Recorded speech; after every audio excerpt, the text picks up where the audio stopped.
أعوذ بالله من الشيطان الرجيم بسم الله الرحمن الرحيم رب اشرح لي صدري ويسر لي أمري واحلل عقدة من لساني يفقهوا قولي۔ اے میرے رب میرا سینہ کھول دے اور میرا کام آسان کر دے اور میری زبان کی گرہ کھول دے تاکہ وہ میری بات سمجھ سکیں۔ اللہم ارنا الحق حقا وارزقنا اتباعہ وارنا باطل باطلا وارزقنا اجتنابہ۔ اے اللہ ہمیں حق کو حق کر دکھا اور اس پر چلنے کی توفیق عطا فرما، اور باطل کو باطل کر دکھا اور اس سے بچنے کی توفیق عطا فرما۔ اللہم اجعل قرآن ربیع قلبی ونور صدری وجلاء حزنی وذہب ہمی وغمی۔ اے اللہ اس قرآن کو میرے دل کی بہار بنا دے اور قرآن کو میرے سینے کا نور بنا دے، اور اس قرآن کو میرے حزن و ملال اور میرے غم کے ہٹانے کا سبب بنا دے، آمین۔ اب انشاءاللہ آج ہم 13ویں پارے کی سورہ رعد شروع کریں گے، ٹھیک ہے نا؟ سورہ رعد آج ہماری جو سبق ہے ہمارا وہاں سے شروع ہوگا۔ اچھا، اب یہاں جو اہم نقطہ آتا ہے آج بات شروع کرنے سے پہلے کہ ہم تو مکی دور میں ہیں اس وقت، ٹھیک ہے نا؟ میں نے آپ کو بتایا تھا کہ ہم لوگ 14 صورتیں سورہ یونس، سورہ مومنون، ہم مکی دور میں رہیں گے۔ اچھا، اب سورہ رعد آپ لوگ اپنے گھر میں جتنے قرآن چیک کریں تو اس میں کہیں کہیں یہ مدنی لکھا ہے، کہیں کہیں یہ مکی لکھا ہے، ٹھیک ہے نا؟ آپ لوگ اپنے اس میں چیک کریں، جیسے میرے گھر میں ہے، ایک میں ہے جہاں مدنی لکھا ہے، ایک میں ہے کس میں مکی لکھا ہے۔ اس لحاظ سے یہ بڑا ضروری ہے، یہ صرف 1-2 منٹ لگیں گے، ہم ذرا اس چیز کو سمجھیں کہ دیکھیں جب نبی کریم صلی اللہ علیہ وسلم کا دور تھا تو اس وقت آخر قرآن کس، یعنی یہ بات کس نے ڈیسائیڈ کی؟ یہ آج ہمارے پاس جو اتنی خوبصورت بائنڈنگ میں یہ قرآن ہے، کیا ایسے ہی نازل ہوا تھا؟ ویسے تو یہ میرا بہت ڈیٹیل لیکچر ہے، لیکن جسٹ ہم یہاں 1-2 منٹ لیں گے۔ اچھا، اس حوالے سے کہ اس اختلاف میں نہ پڑھیں آپ لوگ، میرے کہنے کا مقصد یہ ہے کہ اگر کسی کے قرآن میں مدنی لکھا ہے، کس کے مکی لکھے ہیں، تو کوئی ایسا مسئلہ نہیں، اس میں اختلاف ہے۔ اچھا، یہ کیوں ہے یہ تھوڑا سا ہم ذرا دیکھ لیتے ہیں۔ یہ ڈاکٹر اسرار کا، کیونکہ میں سارے نکات لے کے چل رہی ہوں تو ان کی رائے کے مطابق یہ ہجرت سے پہلے مکی سورہ ہے، ٹھیک ہے نا؟ اگر آپ کے قرآن میں مدنی لکھا ہے تو کوئی ایسی بات نہیں ہے۔ اچھا، یہ ذرا سے کچھ پوائنٹ دیکھ لیتے ہیں۔ دیکھیں، جب قرآن نازل ہوا یعنی کہ نبی کریم صلی اللہ علیہ وسلم کا جو دور ہے وہ جو 23 ایئرز ہیں جب کہ قرآن نازل ہوا ہے، تو اس وقت جب وحی آتی تھی تو صرف سورت کا نام اور آیات نازل ہوتی تھی، ٹھیک ہے نا؟ یعنی یہ صرف ایک سورت اور اس کی آیات آتی تھی، ٹھیک ہے؟ یہ تھا وہ جس پر جب یہ وحی آئی ہے۔ اچھا، اس کے بعد کیونکہ ہمیں پتا ہے کہ یہ قرآن جو ہے، خاص کر کے یہ قرشی لوگ، یہ جو کفار مکہ ہیں، اہل عرب ہیں، ان میں قرشیوں پہ نازل ہوا ہے، پہلے مخاطبین تو یہی لوگ ہیں نا۔ تو اس وقت یہ قرآن 7 طریقوں سے پڑھا جاتا تھا، 7 لہجوں سے پڑھا جاتا تھا، رائٹ؟ اچھا، لہجے کیا ہوتے ہیں؟ لہجے مینز آپ بڑی آسانی سے سمجھ آ جاتا ہے، ایک ہی اردو کا الفاظ ہے، آپ دیکھیں کراچی کے لوگ کیسے بولتے ہیں، پنجاب کے لوگ کیسے بولتے ہیں، پٹھان کیسے بولے گا، وہ ہوگا ایک ہی اردو کا لفظ، یہ میں سمجھانے کے لیے بتا رہی ہوں۔ اسی طرح جو قرآن 7 لہجوں میں پڑھا جا رہا تھا وہ ان قبائل کی وجہ سے پڑھا جا رہا تھا، لیکن یہ سچویشن کب تھی؟ جبکہ قرآن نازل ہو رہا ہے اور یہ عربوں پر ہی ہے اور عرب قبائل ہی ہیں اور وہ لوگ وہی کی فارم میں جو ان کے پاس آ رہا ہے، ٹھیک ہے نا؟ اچھا، اب پھر ایک اور تیسرا اہم نقطہ آتا ہے کہ یہ جو قرآن کی ترتیب نزولی ہے وہ ڈیفرنٹ ہے، جبکہ یہ مصحف کی ترتیب ہے یہ ڈیفرنٹ ہے۔ اس کی سب سے بڑی مثال آپ لوگوں کو فوراً سمجھ آ جائے گی کہ اب سورہ علق کی ابتدائی جو 5 آیات ہیں جو کہ پہلی وحی ہے، لیکن قرآن کی ترتیب میں وہ 96 نمبر پر ہے۔ یہ بات بھی تو پھر کلک تو کرتی ہے نا کہ بھی وہ وہی تو وہاں سے شروع ہوئی، لیکن قرآن میں ہم دیکھتے ہیں وہ سورت 96 نمبر پر ہے، ٹھیک ہے؟ لیکن یہاں ڈاکٹر سر نے یہی سمجھایا کہ دیکھیں ہمارے ہاتھوں میں اس وقت یہ جو مصحف کی ترتیب ہے یہی اصل ترتیب ہے۔ یہ ماشاءاللہ آپ اس وقت ان امیوں کی ذہانت دیکھیں کہ وہ اپنے دماغوں میں ترتیب دیتے تھے، ٹھیک ہے نا؟ کاغذ ایجاد ہو چکا تھا لیکن عرب میں نہیں تھا، لیکن وہ لوگ صحابہ اپنے دماغوں میں اس کو ترتیب دیتے تھے کہ اب کیونکہ جو آیات ہیں وہ تو حالات کے لحاظ سے اتری ہیں، ٹھیک ہے نا؟ جیسے سورہ یوسف پڑھی، بھئی ایسے سوال آئے اس کا جواب آیا، اس طرح سے اب اس کو وہ اپنے ذہنوں میں ترتیب دیتے تھے۔ تو نبی کریم صلی اللہ علیہ وآلہ وسلم جو صحابہ کو ترتیب دے کے گئے یہ وہی ہے جو آج ہمارے پاس ہے، یہ جو مصحف کی ترتیب ہے، اور یہی ترتیب لوح محفوظ میں بھی آج موجود ہے، رائٹ؟ ٹھیک ہے نا؟ اچھا، اب ہمیں یہ پتا چلا کہ ان 23 ایئرز میں آپ صلی اللہ علیہ وآلہ وسلم اور صحابہ کے سینوں میں قرآن محفوظ تھا، ٹھیک ہے نا؟ یعنی کوئی کتاب فارم تو تھی ہی نہیں، کاغذ ابھی آیا ہی نہیں تھا عرب میں، تو ان کے سینوں میں تھی۔ اچھا، اس کو آگے چلتے ہیں پھر نیکسٹ پیج پہ کہ حضرت ابو بکر کا دور آیا. اچھا حضرت ابو بکر کے دور میں جب صحابہ کی شہادت بڑی تیزی سے ہوئی, وہ جنگیں ہوئی اور ان میں شہادت ہوئی, اس وقت بڑی اس بات کی محسوس ہوئی ضرورت کہ نہیں اب اس کو کتابت ہونی چاہیے تھی, اس کو اب کاغذ میں لکھنا چاہیے. تو اس وقت حضرت ابو بکر کے دور میں اور حضرت عمر کے دور میں یہ کتابی فارم میں آ گیا. اچھا کتاب مصحف کیا ہوتا ہے؟ مصحف کہتے ہیں دو جلدوں کے درمیان میں کاغذات کا آنا, بائنڈنگ کو کہتے ہیں. ٹھیک ہے, یہ مصحف کہلایا جاتا ہے. اس کا نام حضرت عبداللہ بن مسعود نے رکھا تھا. اچھا اب پھر آگے آ جائیں. حضرت ابو بکر کا دور ہے جس میں 7 لہجوں میں قرآن پڑھا جا رہا ہے. حضرت عمر کا دور ہے پھر 7 لہجوں میں قرآن پڑھا جا رہا ہے. پھر ہم آگے آ جاتے ہیں, حضرت عثمان کا دور آ گیا. ٹھیک ہے نا, حضرت عثمان رضی اللہ تعالیٰ عنہ. حضرت ابو بکر کے 2 سال, حضرت عمر کے 10 سال, حضرت عثمان کا دور آ گیا. حضرت عثمان رضی اللہ تعالیٰ عنہ کے دور میں جو یہ اسلامی حکومت بڑھی ہے, جو فتوحات کا سلسلہ ہوا, وہ 5 گنا زیادہ ہو گئی, جس کو کہ مفسرین نے کہا ہے 24 سے 25 ممالک سمجھیں. وہ جو اس وقت کی اسلامک حکومت تھی وہ 24 سے 25 ممالک تھے. یعنی کتنی پھیل گئی نا, یعنی امت کتنی بڑی ہو گئی اس وقت. اسلامی حکومت اتنے بڑے خطے پہ آباد تھی. ٹھیک ہے نا. وہاں پر پھر اس بات کی بڑی اہم ضرورت یہ پیش آئی کہ یہ جو 7 لہجوں میں پڑھا جا رہا ہے اس کو ایک لایا جائے. کیوں؟ کیونکہ اب یہ عرب سے باہر بات چلی گئی نا. پہلے تو عرب پڑھ رہے تھے, عرب قرآن پڑھ رہے تھے. اچھا عربوں سے اب آپ مصر میں چلے جائیں, شام میں چلے جائیں, فلسطین چلے جائیں, اب آگے سے آگے ایون ہم سب کانٹیننٹ والے. ٹھیک ہے نا. یعنی اب یہ جب امت اتنی پھیل گئی تو وہاں پہ اس بات کی ضرورت محسوس ہوئی کہ سب امت کے جو لوگ ہیں وہ ایک طرز میں پڑھیں. اس وقت 7 لہجوں میں پڑھا جا رہا ہے. تو یہ دیکھیں آپ, اللہ تعالیٰ جزائے خیر دے, دیکھیں امت کے وہ لوگ جنہوں نے یہ محنتیں کی. وہاں پہ پھر وہ جو تھا نا حضرت ابوبکر اور حضرت عمر کے دور کا جو اس وقت منگوایا گیا مصحف, پھر اس کو حضرت عثمان رضی اللہ تعالیٰ عنہ جو ہے انہوں نے اس کو ایک رسم واحد پہ لکھا. یعنی رسم واحد, یہ جو الف بے ہم یہ پڑھتے نہیں ہے, اس کو کوفی رسم الخط کہتے ہیں. جو الف با تا سا جو ہے نا حروف ہجائیہ, جس کو بچے نورانی قاعدے میں پڑھتے ہیں. تو حضرت عثمان کو کیا کہا جاتا ہے؟ حضرت عثمان نے پوری امت کو ایک رسم واحد پہ جمع کر دیا. تو ان کو کہا جاتا ہے جامعہ امت علی رسم واحد. پوری امت کو ایک رسم الخط پر جمع کرنے والی شخصیت حضرت عثمان رضی اللہ تعالی عنہ ہے. ٹھیک ہے. اور ان کا یہ قرآن آج بھی وہاں ٹوپ کاپی میوزیم ترکی میں موجود ہے, ان کے اپنے ہاتھ کا لکھا ہوا. ٹھیک ہے نا. اچھا پھر اب آپ اور آہستہ آہستہ دیکھیں, یہاں تک تو ہمیں سمجھ آ گئی نا کہ حضرت عثمان کے دور میں یہ رسم الخط پر آیا کہ ایک رسم الخط ہو. اچھا پھر کیا ہوا, قرآن ایک لائن ہوتا تھا. یعنی قرآن کی جو سٹارٹنگ ہے نا, وہ جو قرآن ہے وہ ایک لائن ہوتا تھا, لیکن اسے عرب سمجھتے تھے کہ یہ نون ہے, یہ تا ہے, یہ با ہے. ہم جیسے لوگ تو نہیں سمجھ سکتے تھے. تو سب سے پہلے پھر یہ ڈیسائیڈ ہوا کہ صرف 1 اور 3 سے زیادہ نقطے نہیں ہوں گے, یہ ترتیب دی جائے. تو آپ دیکھیں پھر اس میں نکات لگے قرآن میں.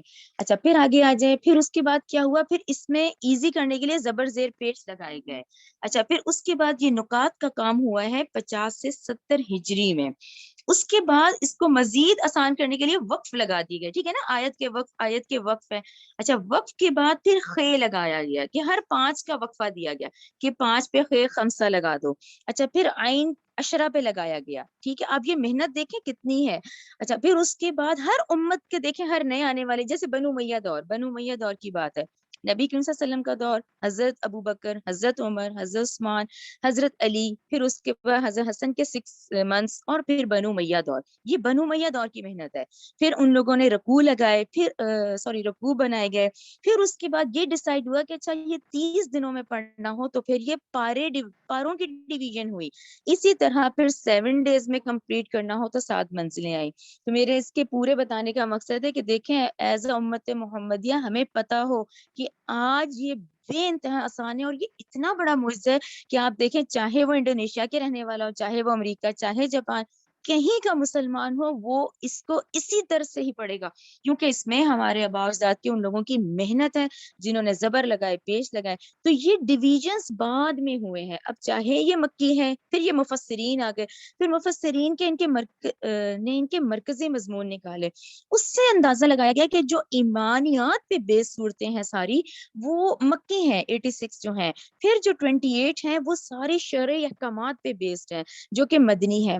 تو ایز اے امت محمدیہ یہ بات ہمیں پتہ ہونی چاہیے, کیونکہ اس کا اختلاف اختلاف پہ مجھے تھا کہ آپ لوگوں کو ضرور پتا ہو، جیسے اور اتنی باتیں بھی تو پتا ہوتی ہیں نا ہمیں، یہ بھی ضرور ہماری نالج میں ہو کہ یہ قرآن کس حالت میں نازل ہوا، اس وقت کیسے پتھروں اور دروازوں اور کرتوں اور کپڑوں پہ محفوظ تھا، اور آج ہمارے پاس بے انتہا خوبصورت بائنڈنگ، اور آج تو جو خوبصورتی ہے اس ہم سب واقف ہے، اور تو اور اب تو موبائلوں میں ہے، ایک سے خوبصورت جنس ہے، اور دیکھیں آسان ہو گیا اس کا پڑھنا، ٹھیک ہے نا؟ تو یہ مکی مدنی سے میں نے آپ لوگوں کو یہ بات کہنی چاہی تھی۔ اچھا، دوسرا اہم نقطہ بھی میرے لیے بڑا امپورٹنٹ ہے، کیونکہ وہ ڈاکٹر صاحب سمجھاتے ہی ایسے ہیں تو ہمیں نا اصل میں سمجھ آتا ہے۔ اچھا، انہوں نے یہ بات کہی ہے، یہ جو نیچے لکھا نہیں ہوا کہ مکہ کے 12 سال ہے نا، 12 یا 13، وہ کیلنڈر کی وجہ سے ہوتا ہے، ورنہ 12 یا 13 کہا جاتا ہے۔ ان کو پھر 3 حصوں میں ڈیوائڈ کریں، پہلے 4 سال، درمیانی 4 سال، آخری 4 سال، ٹھیک ہے نا؟ یہ مکہ کے 12 سال ہو گئے، اور وہی تو نازل ہو ہی رہی ہے، اس وقت ہو ہی رہی تھی۔ اب مصحف کی ترتیب یہ ہے کہ جتنی مکہ کی ابتدائی دور کی صورتیں ہیں نا، وہ سارا 26، 27، 28، 29، 30 پارے ہیں، ٹھیک ہے نا؟ ابھی ہم نے پڑھا کہ بھی وہ جو وہی ہے وہ تو سورہ الگ کی آیات ہیں، جبکہ وہ 96 نمبر پر ہے مصحف کی ترتیب میں۔ تو مکہ کے ابتدائی دور کی جتنی صورتیں ہیں وہ مصحف کی ترتیب میں اینڈ میں ہے۔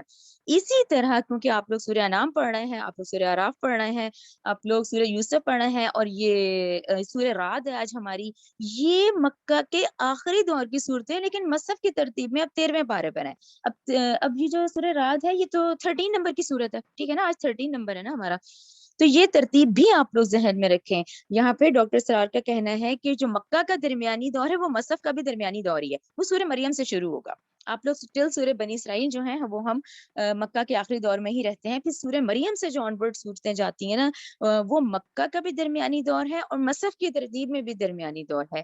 تو رات کا کیا مطلب ہوا؟ سورہ رات کا مطلب ہوا کہ ہجرت سے پہلے، جیسے انعام، سورہ انعام، سورہ اعراف، سورہ یوسف جب یہ نازل ہوئی ہیں تو اس کے ساتھ ہی یہ رات بھی نازل ہوئی ہے۔ یہ کلیئر ہو گیا؟ چلے اب نیکسٹ پہ آ جائیں۔ جی، اب نیکسٹ جو ہے وہ سورہ رعد ہے۔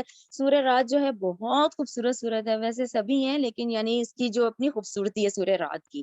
اچھا، سورہ رعد جو ہے وہ تھنڈرنگ، گرج چمک کو کہتے ہیں۔ یہ جو گرج چمک نہیں ہوتی، یہ جو بجلی گرتی ہے اس بجلی کو رعد کہا جاتا ہے، عربک ورڈ ہے۔ اچھا، اب دیکھیں کیونکہ یہ کرشیوں پہ جب نازل ہوئے ہیں، جو پہلے مخاطبین تو عرب ہے نا، تو یہ ٹرمز بھی وہی یوز ہوئی ہیں اس میں جو کہ ان کی لینگویج میں تھی۔ جیسے وہ لوگ رات کہتے تھے تو سورہ رعد یعنی کڑک، بجلی کی چمک، تھنڈرنگ جس کو کہتے ہیں۔ چلے ہم دیکھتے ہیں اس کے مضامین میں کیا ہے۔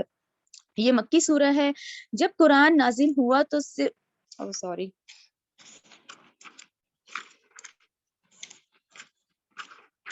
جی سوری سورہ رعد، اچھا یہ سورت بھی ہجرت سے پہلے نازل ہوئی تھی، ٹھیک ہے؟ اسلام کے بنیادی عقائد توحید، رسالت، آخرت، میں آپ کو کہتی ہوں نا 86 صورتیں جو ہیں وہ ایمانیات پر ہیں۔ آپ کو مکہ کے 12 سال میں یہ نہیں کہا جائے گا، نہ ان وقت کے مسلمانوں پہ تھا کہ نماز پڑھو، روزہ رکھو، زکوٰۃ دو، اتنا کفار کا غلبہ تھا کہ کیسے عبادات ہوتی۔ تو بیسکلی جو مضمون ہوتا ہے نا مکی صورتوں کا، وہ توحید، رسالت، آخرت، ٹھیک ہے نا؟ اسلام کے بنیادی عقائد توحید، رسالت، آخرت پر کیے جانے والے اعتراضات کا جواب ہے یہاں، ٹھیک ہے؟ اس صورت میں کائنات کی نشانیوں کی تفصیل بتائی گئی ہے، ٹھیک ہے؟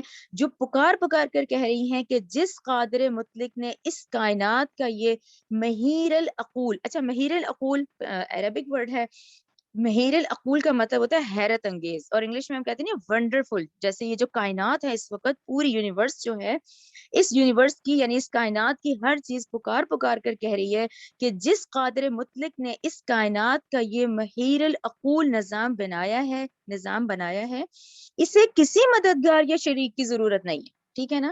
اب غور کیا جائے تو اس کائنات کا ذرہ ذرہ اللہ سبحانہ و تعالیٰ کی توحید کی گواہی دیتا ہے، اور یہ سارا نظام اس نے بے مقصد نہیں پیدا کیا، اس کا یقیناً کوئی مقصد ہے، ٹھیک ہے؟ اور اس دنیوی زندگی، یہ جو دنیا کی زندگی ہے، اس دنیوی زندگی میں کیے ہوئے ہر کام کا کسی نہ کسی دن حساب ہونا ہے۔ یعنی اس میں آپ اور میں جو ہم صبح سے شروع ہو جاتے ہیں رات تک جو ہم یہ زندگیاں گزار رہے ہیں، تو اس کائنات کے منظم نظام کو دیکھتے ہوئے لازمی یہ بات سامنے آتی ہے کہ ایک دن ہمارے اعمال کا حساب ہوگا، اور اس دن جو حساب کا دن ہے اس دن نیکیوں کا انعام اور برائیوں کی سزا دی جائے گی۔ کیسے پتہ چلے؟ اس نظام سے ہمیں پتہ چلتا ہے۔ اچھا، اس نظام سے ہمیں یہ پتہ چلا کہ آخرت کا عقیدہ ہے، کہ ٹھیک ہے. اور دیکھیں یہ چھوٹی سی مثال ہے, آپ کو کلیئر ہو جائے گا. بہت سارے ایسے ظالم لوگ ہیں جو ساری عمر نہیں پکڑے جاتے, پھر آخر کوئی تو دن ہوگا نا جس دن ان کو ان کے ظلم کا بدلہ دیا جائے گا. اسی طرح کوئی نیک شخص ہے, وہ نیکیوں پہ نیکیاں کرے جا رہا ہے, پھر آخر کوئی دن ایسا آئے گا نا کہ بھی اس کو اس کی نیکیوں کا بدلہ دیا جائے. تو یہ آخرت کا عقیدہ ہمیں اس بات سے نظر آتا ہے. ٹھیک ہے, نیکی. اچھا اب آگے آ جائیں. اب یہ تو ہمیں پتا چل گیا ابھی برا بھی ہے نیک بھی ہے. اب یہ نیکی اور برائی کا تعین کیسے کیا جائے؟ آپ کی کیا ججمنٹ ہے کہ جی اچھے کام یہی ہے, برا ہے, کیسے پتا چلے؟ دیکھیں, نیکی اور برائی کا تعین کرنے کے لیے ضروری ہے کہ اللہ تعالیٰ کی طرف سے واضح ہدایات بندوں کو دی جائیں. ٹھیک ہے نا, ہمیں ایسے نہیں بھیج دیا گیا یہاں پہ کہ کھاؤ پیو سو جاؤ مر جاؤ. ٹھیک ہے نا, نہیں, بلکہ کیا اب اللہ تعالیٰ کی طرف سے ہدایات آنی ضروری تھی. واضح ہدایات آئیں جو بندوں کو دی گئیں. ان ہدایات کا ذریعہ اللہ سبحانہ و تعالیٰ کے پیغمبر بنے. ٹھیک ہے نا, ان انسانیت میں سے وہ جو 1,24,000 ہے ان کو چنا گیا, اور وہ ذریعہ بنے جو وحی کے ذریعے اللہ تعالیٰ کے احکامات معلوم کر کے دنیا والوں تک پہنچاتے ہیں. یہ رسالت کہلاتی ہے. ٹھیک ہے نا, یعنی یہ پورا جو ایک نظام ہے. تو ہمیں سورہ رات پڑھتے ہوئے اللہ تعالیٰ کی یہ نشانیاں واقعی آپ دیکھیں, اور میں نے تھوڑی سی نشانیوں کی اسی لیے تصویر دی ہے. یہ وہی تصویریں ہیں جو اس کے اندر آیات میں ہم پڑھیں گے. ہم بھی دیکھیں, غفلت میں نہ اتنا وقت گزاریں. یہ بہت ضروری ہے کہ اللہ تعالیٰ کی نشانیوں کو دیکھیں. ٹھیک ہے نا. اچھا یہیں سے شروع کرتے ہیں. سب سے پہلے آپ یہ دیکھیں, یہ قرآن کیا ہم پڑھ سکتے ہیں؟ آپ سوچیں ذرا. لیکن یہ عرب پڑھ سکتے تھے, وہ اس سے واقف تھے. یہاں اس وقت جبکہ یہ لائن ہوا کرتی تھی, نقطوں کا آغاز بعد میں ہوا ہے. اور جو میں نے بھی آپ کو بتایا کہ آج ہمارے پاس جس فارم میں ہے, یہ بے انتہا آسان ہے ہمارے لیے پڑھنا. یہ وہی یہ جو ٹوپ کاپی میوزیم جو ہے استنبول میں, ترکی میں, یہ وہاں پر اس کی جو تصویر ہے مصحف عثمانی کی, یہ وہ ہے. یہ ویسے کہ دیکھیں آج کس فارم میں ہے یہ, یعنی کہ بے انتہا آسان ہے آج امت کے. دیکھیں, اور بہت بڑا معجزہ ہے کہ ہر کوئی جہاں بھی کہیں پہ بھی مسلمان رہتا ہے وہ اسی طرز میں ایک لہجے میں ہی پڑھا جا رہا ہے. ایک رسم الخط, پھر حضرت عثمان کے دور میں اس بات کا احساس ہوا کہ ایک رسم الخط پہ امت کو رکھا جائے, کیونکہ امت پھیل بہت گئی ہے. اور جیسا کہ آج ہم دیکھتے ہیں یہ یہاں سے شروع ہوئی ہے. یہ تمام نشانیاں بھی آپ کو دکھیں گی. اب آپ دیکھیں, خود بھی ریئلائز کریں کہ ہم نے اپنی اس نفسا نفسی کی زندگی میں ریئلائز کی ہے. یہ دیکھیں آسمان سے شروع ہوتا ہے کہ کیا تم نے ان آسمان کو نہیں دیکھا کبھی کہ یہ بغیر ستونوں کے ہے, یہ کیسے کھڑا ہے, یہ آخر کسی نے تو بنایا ہے نا. تو یہ کون ہے؟ یہ ہمارا خالق ہے جس کی یہ تخلیق ہے, جس نے عدم سے بنایا. عدم مینس کہ ایک چیز تو تھی ہی نہیں اور اس کو وجود میں لے آنا. تو یہ آسمان ہے. ہم نے جیسے قرآن میں 7 آسمانوں کا پڑھا بار بار. یہ دیکھیں یہاں سورج ہے, سورج کا بتایا گیا کہ بھی دیکھیں سورج. اب سورج کیا ہے؟ سورج بھی تو اللہ تعالیٰ کی مخلوق ہے, جیسے ہم مخلوق ہیں, یہ چرند پرند ہیں. تو سورج کیا ہے؟ سورج عظیم الشان مخلوقات میں سے ایک مخلوق ہے, جس کے بغیر آپ سوچیں اگر ہم ذرا سا بھی دیکھیں سورج کی گرمی نہ ہو تو دیکھیں کیسے واٹر ویپرز بنے, یہ فصلیں کیسے ہو گئے, ہم کھائیں کیسے. یعنی ایک سورج پہ بھی اگر آپ ورک آؤٹ کریں نا, اور آج کل کے جدید دور میں, تو آپ پھر یہ دیکھیں کہ اس خالق کی شان جس نے یہ بنایا ہے اور کس کے لیے بنایا ہے, یہ سوچتے جائیں. اس سے کون فائدہ اٹھا رہا ہے؟ ہم انسان فائدہ اٹھا رہے ہیں. اس کا سب سے زیادہ فائدہ ہم ہی اٹھا رہے ہیں. ٹھیک ہے, یہ دیکھیں چاند آ گیا, چاند کی دیکھیں گھٹتی بڑھتی تاریخ ہے, کتنا منظم نظام ہے. آپ اس نظام پہ خود غور کریں کہ دیکھیں کیسے مہینوں پہ مہینے گزر رہے ہیں اور کتنا مینیجڈ ہے. کبھی ایسا ہوا ہے کہ آج سورج وقت پہ نہیں نکلا یا چاند نہیں, یعنی جسے کہتی ہیں بالکل ڈسپلنڈ. یہ زمین آ گئی. اب زمین کی آپ دیکھیں, اگر یہ تو ابھی آپ انشاءاللہ جیسے قرآن جیسے جیسے انسان پڑھتا ہے, واقعی ہماری نفسا نفسی کی زندگی میں ہمیں نہیں اتنا احساس ہوتا. جب ہم قرآن پڑھتے ہیں تو یہ واقعی آپ دیکھتے ہیں کہ یہ زمین دیکھیں, زمین کی آگے آیات آئیں گی کہ دیکھو اس نے تم زندوں کو بھی رکھا ہوا ہے اور یہ مردوں کو بھی سمیٹا ہوا ہے. زندوں کی تمام ضروریات یہ زمین پوری کر رہی ہے. تو دیکھیں نا کتنا بڑا ہے. آپ سوچ سکتے ہیں کیا یہ نان لیونگ ہے؟ یہ سب سانس لے رہے ہیں. یہ سب کے اندر آپ یہ سمجھے کہ کائنات کا ذرہ ذرہ اللہ تعالیٰ کا فرما بردار ہے. سورج فرما بردار ہے, چاند فرما بردار ہے, یہ زمین فرما بردار ہے. تو ہم کیسے کانسیپٹ میں کہہ سکتے ہیں جی یہ لیونگ ہے, یہ نان لیونگ ہے, جبکہ قرآن کہہ رہا ہے کہ یہ ہر چیز اللہ تعالیٰ کی, تمام مخلوق اللہ تعالیٰ کی تصویر بیان کر رہی ہے. تو یہ زمین ہے, اور ابھی آگے بھی آپ لوگ انشاءاللہ پڑھیں گے کہ یہ زندوں کو بھی رکھ رہی ہے, اس نے مردوں کو بھی سمیٹا ہوا ہے. یہ دیکھیں ابھی یہ آیتیں آئیں گی کہ طرح طرح کا پھل ہے اور ہر ایک کا ٹیسٹ ڈفرینٹ ہے. کچھ جو ہے کسیلے بھی ہیں, کچھ جو ہے میٹھے بھی ہیں. اور آپ دیکھیں کتنی بڑی اللہ تعالیٰ کی, یہ اس کو پڑھتے دیکھتے جائیں, یہ سب کیا ہے, یہ مکی دور کی تذکیر بھی آلاء اللہ ہیں. یہ تمام وہ ذکر ہیں جو اللہ کی وہ نعمتیں ہیں جو اس نے دی ہوئی ہیں کہ یہ انسان اس سے فائدہ اٹھائے, اور یہ سب سے ہم ہی فائدہ اٹھا رہے ہیں, ہم انسان. تو یہ دیکھیں کتنی قدرت کی بڑی نشانی ہے کہ طرح طرح کے پھل ہیں. اچھا یہ بھی ابھی آیت آئے گی کہ اللہ تعالیٰ نے کہا کہ کچھ درخت ہیں جو کہ اکیلے کھڑے ہوتے ہیں, اور کچھ ہوتے ہیں جو جڑواں ہوتے ہیں, اور جڑواں میں سے وہ نیچے سے ہی ان کی روٹس میں ہی, یعنی جیسے وہ جڑواں ہی گروتھ ہوتی ہے ان کی. یہ بھی آیات میں آئے گا. یہ ابھی انگوروں کی مثال آئے گی, انگوروں کی بیلوں کی مثال آئے گی کہ آپ یہ دیکھیں انسان واقعی دیکھتا ہے تو سبحان اللہ, یہ اتنی بڑی اللہ تعالیٰ کی قدرت ہے کہ یہ کس نے بنایا. یعنی ہم اپنی نفسا نفسی کی زندگی میں غور کریں کہ یہ کس نے بنایا ہے. یہ جو ہم کھا رہے ہیں پی رہے ہیں سارا دن کھانے پینے کا, صبح سے لے کے رات ہو جاتی ہے, لیکن کیا ہم نے خود کبھی غور کیا اس بات پہ کہ اس کے بنانے والا کون ہے, ہمارا خالق کون ہے. اچھا یہ بنایا ہے تو کیوں بنایا ہے, یعنی ہمارے آنے کا مقصد کیا ہے یہاں پہ. تو اس میں سے یہ بھی آیات آئیں گی, اس میں انگور کی مثال ہے کہ آپ اس کی خوبصورتی دیکھیں, اس کی بیلیں دیکھیں.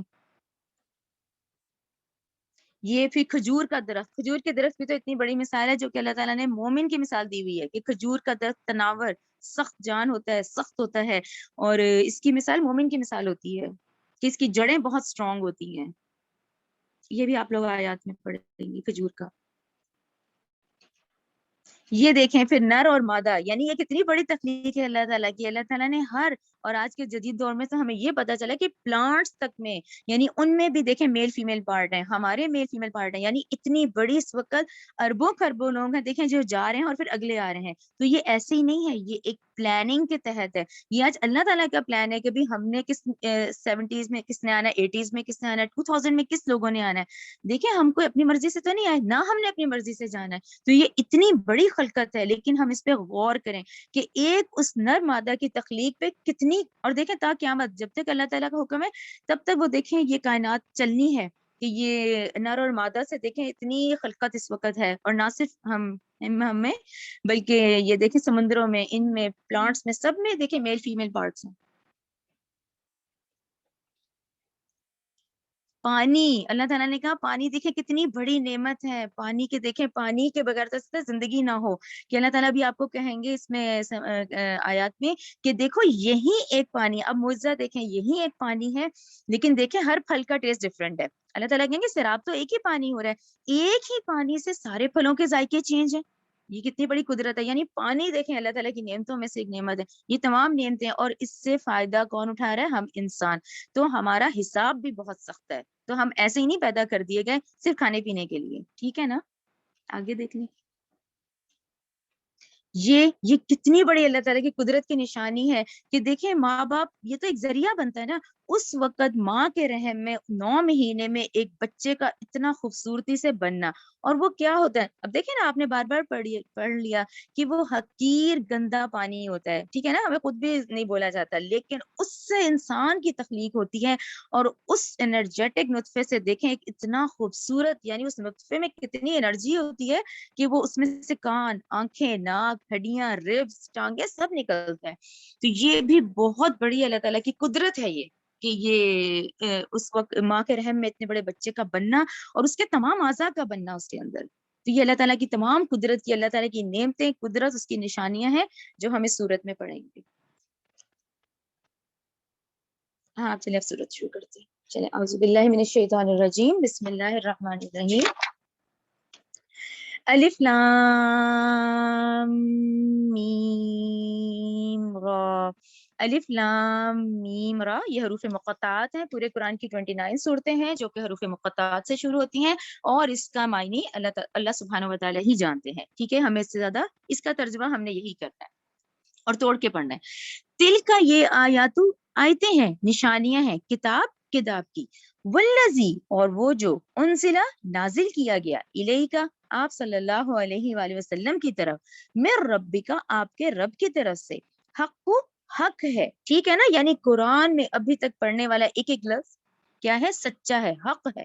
ولیکن, اور لیکن, اکثر الناسی, اکثر لوگ, لا یؤمنون, ایمان نہیں لاتے. آیت نمبر 2 دیکھیں، اللہ اللہ الذی وہ ذات ہے جس نے رفع بلند کیے سماواتی آسمان بغیر عمد بغیر ستونوں کے ترونہا جنہیں تم دیکھتے ہو، ٹھیک ہے نا، یہ آسمان جو ہے، ثم استوى پھر وہ کیا ہوا، مستوی ہوا، مستوی ہوا۔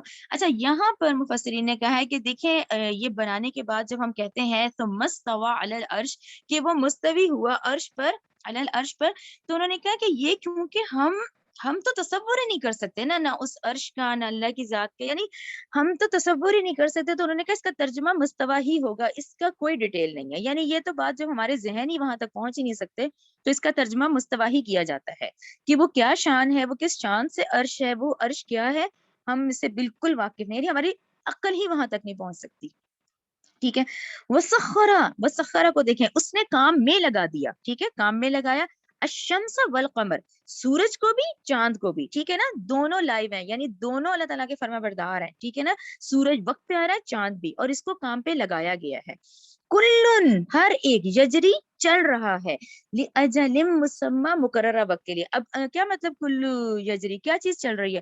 اب آپ دیکھیں کیونکہ ظاہری بات ہے آج یہ ودن دیکھیں ایک 150 سال ہے، ہارڈلی یہ 150 سال ہے جو سائنس نے ترقی کی ہے، تو ہمیں تفسیر کرنے میں بھی آسانی ہے کہ پتہ نہیں واللہ عالم کے پہلے کے یا اس وقت کے صحابہ یا پہلے کے لوگوں نے کیا تفسیر سمجھی ہوگی جو آج ہمارے لیے آسان ہے۔ دیکھیں نا ہر ایک چل رہا ہے، اب چل رہا ہے کیا چل رہا ہے، دیکھیں اتنا بڑا سولر سسٹم، اتنی گلیکسیز، دیکھیں اتنی ویڈیوز ہیں، گلیکسیز دیکھیں، یہ دیکھیں، سٹارز دیکھیں، یعنی انسان نے کہاں کہاں تک، یعنی آپ موویز دیکھیں تو کتنا انلمیٹڈ دکھتا ہے کہ آپ اس سے سولر سسٹم پہ آئیں، یہ تمام کیا ہے، سب چیزیں اپنے اپنے مدار میں، سب چیزیں اپنے اپنے مدار میں گھوم رہی ہیں، ہر ایک کا اپنا اپنا آربٹ ہے، کوئی کسی سے ٹکرا نہیں رہا، ٹھیک ہے نا، ہر ایک چل رہا ہے لأجل مسمى، لیکن ہے لأجل مسمى کہ یہ ایک تھوڑا سا مقررہ وقت ہے، ہمیشہ کے لیے نہ تھا نہ ہمیشہ کے لیے ہے، یہ ایک تھوڑا سا مقررہ وقت ہے جس میں یہ سارے چل رہے ہیں، اور اس میں جو ہمیں پتہ چلتا ہے، اس میں ہمیں پھر ایک پورا گریوٹی سسٹم پتہ چلتا ہے کہ اللہ تعالیٰ کے اس نظام میں ایک عظیم الشان گریوٹی سسٹم ہے جس کی وجہ سے یہ آپس سے کوئی ٹکرا نہیں رہا، ٹھیک ہے نا، کتنی اسموتھ لائف چل رہی ہے نا، تو یہ ہر ایک چل رہا ہے لأجل مسمى، ہے یہ مقررہ وقت، ٹھیک ہے نا، ہمیشہ کے لیے نہیں ہے۔ یدبر الامر، وہ تدبیر کرتا ہے کام کی، یفصل تفصیل سے بیان کرتا ہے، آیاتی اپنی نشانیاں، لعلکم تاکہ تم بلقاء ربکم تاکہ تم اپنے رب کی ملاقات کا توقنون تم اس کو یقین کر لو، جس پہ آپ لوگ خود لکھیں آخرت کا عقیدہ ہے کہ اللہ تعالیٰ نے یہ تمام نشانیاں اسی لیے دکھائی ہیں کہ تمہیں یقین آ جائے کہ یہ بے مقصد نہیں پیدا کیا، ایک دن تم نے اپنے اعمال کا حساب دینا ہے، یہ جتنی نعمتیں تم اللہ تعالیٰ کی بلیسنگز ہیں نا تمہارے اوپر، ان کا تم نے حساب دینا ہے، ٹھیک ہے نا۔ آیت نمبر 3 دیکھیں، وَهُوَ الَّذِي، وہ اللہ ہے جس نے مد الارض بچھا دی زمین، وجعلا اور بنائے، فیہا اس میں، رواسیا کیا بنائے، اب دیکھیں مین بات کیا ہے، پہاڑ، مضبوط پہاڑ بنائے، اچھا یہ بھی آگے انشاءاللہ ڈیٹیل میں آئے گا کہ پہاڑ بیسکلی نا سٹیبلائزر ہیں، کہ اللہ تعالیٰ کی ایک آیت ہے جس کا مفہوم ہے کہ اگر یہ پہاڑ نہ ہوتے تو زمین تمہیں ایک طرف لے کے جھک جاتی، تو زمین بچھائی، اس کے اوپر مضبوط پہاڑ بنائے کہ آپ یہ سٹیبلٹی دیکھیں ہم کتنا ایزیلی چلتے ہیں، ٹھیک ہے نا، رواسیا و انہار، نہ صرف یہ بلکہ اس میں نہریں بھی نکالیں کہ پانی ایک جگہ جمع ہو جائے، تو پانی کے لیے نہریں بھی نکالیں، وَمِن كُلِّ الثَّمَرَاتِ، اور ہر قسم کے پھل ہیں، جعلا بنائے، فیہا اس میں، زوجین اثنین، ٹھیک ہے نا، ان کے دو دو جوڑے بھی بنائے، نہ صرف ہیومن بینگز کے، پلانٹس میں بھی، کتنے پلانٹس ہیں جو الگ الگ ہیں، کتنے ہیں جو ایک ہی پلانٹ کے اندر نرمادہ ہوتا ہے، میل فیمیل پارٹس ہوتے ہیں، یکش اللیل والنہار، وہ ڈھانپتا ہے رات سے دن کو، ٹھیک ہے، دیکھیں رات دن دونوں، یہ سب اللہ تعالیٰ کی نشانیاں ہیں، قدرت ہے، ان فی ذالک، بلا شبہ اس میں، لآیات، البتہ نشانیاں ہیں، لقوم یتفکرون، اس کو سرکل کریں کیونکہ جس نفسا نفسی کے دور میں ہم بھی رہ رہے ہیں نا، جو صبح سے شام تک روٹین بنے ہوئے ہیں، تو اللہ تعالیٰ نے کہا ان نشانیوں سے صرف وہی لوگ ہیں جو کہ غور و فکر کرنے والے ہیں، کون سمجھے گا، کون نشانیوں کو پہچانے گا اور عمل کرے گا، جو غور و فکر کریں گے، ٹھیک ہے نا، وفل اردی، اور زمین میں، قطعن قطعن یعنی اب زمین کے اندر بھی ٹکڑے ہیں، ٹھیک ہے نا، قطعن متجاورات، جو ایک دوسرے کے قریب ہیں، وجنات، اور اس طرح کے باغات ہیں، من العناب وزرع، اور انگوروں کے کھیتیاں ہیں، ونخیل، اور کھجور کے کئی درخت ہیں، سنوان، جو ایک سے جڑے ہوئے نکلتے ہیں، وہ غیر سنوان، اور جدا جدا بھی نکلتے ہیں، کچھ ہیں جو جڑواں فارم میں نکلتے ہیں، کچھ ہیں جو الگ الگ نکلتے ہیں،